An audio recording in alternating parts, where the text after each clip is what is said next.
Hallo mijn lieve vriend, hier is Pastor Edward Jesbrecht van Nieuw Leven Kerk. Falls du dich einmal bedreigt und dass der Teufel dich festhaft, dass du nicht verweicht kommst, dass du so festgebunden von ihm bist, und dass er dich so viel andet, dass er so viele Sachen auf dich ableitet, dass du gar nicht verweicht kommst, weißt du, dass das nicht nötig wie so zu leben?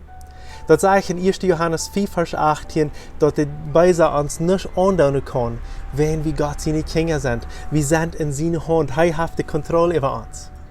Aber wo kann ich nur das Leben kommen? Erstens erst, dass Jesus annehmen, erstens erst, dass ein Kind Gottes wurde. Dann sagst du vielleicht, ich sehe all den Christ, ich habe all Jesus angenommen. Vielleicht sagst du, ich habe noch nicht. Wenn du noch nicht hast, dann merk sicher, dass du so sicher möglich ist. Wie will die helfen damit?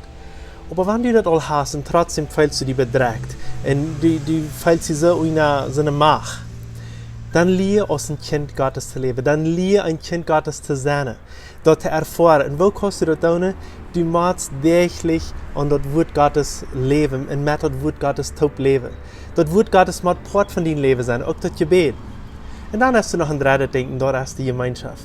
Die Gemeinschaft, andere Christen können die helfen, verweicht zu kommen.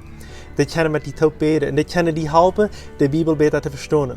Von der auf kriegst du all so over von der aus Donnerstag. Und ich möchte die einladen, von unserer Bibel in Anbetung auf ein Port zu sein, wo wir diesen Text, wo ich nicht jetzt von der Rede reden will, aber auch noch andere Texte.